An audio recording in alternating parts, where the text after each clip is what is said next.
श्री गणेशाय नमः। हर साल आषाढ़ माह के शुक्ल पक्ष की द्वितीया तिथि को उड़ीसा के पुरी में जगन्नाथ रथ यात्रा का आयोजन किया जाता है, जिसमें हजारों श्रद्धालु भाग लेते हैं। इस यात्रा में भगवान जगन्नाथ, उनके भाई श्री बलभद्र और देवी सुभद्रा जी 3 बड़े रथों पर विराजमान होते हैं। इस साल यह यात्रा 7 जुलाई को मनाई जाएगी।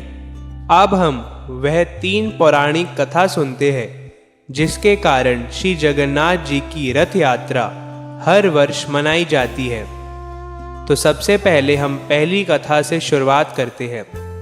जब राजा इंद्रद्युम्न ने जगन्नाथ, बलभद्र और सुभद्रा जी की मूर्तियां बनवाई, तो रानी गुणिचा ने मूर्तियां बनाते हुए मूर्तिकार विश्वकर्मा और मूर्तियों को देख लिया, जिसके चलते मूर्तियां अधूरी ही रह गई।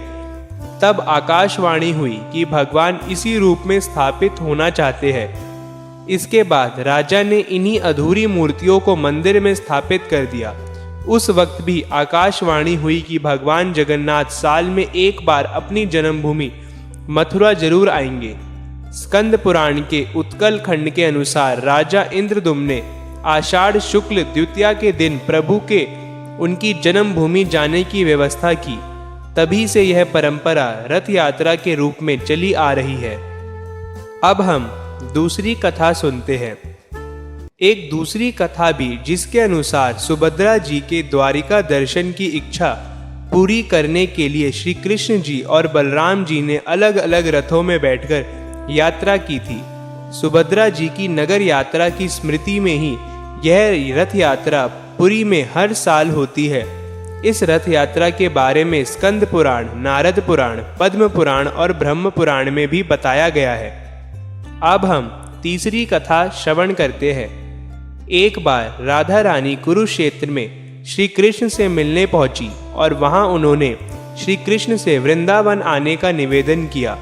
राधा रानी के निवेदन को स्वीकार करके एक दिन भगवान श्री कृष्ण अपने भाई बलराम जी और बहन सुभद्रा जी के साथ वृंदावन के द्वार पहुंचे, तो राधा रानी, गोपियों और वृंदावन वासियों को इतनी खुशी हुई कि उन्होंने तीनों को रथ पर विराजमान करके उसके घोड़े को हटाकर उस रथ को खुद की अपने हाथों से खींचकर नगर का भ्रमण कराया।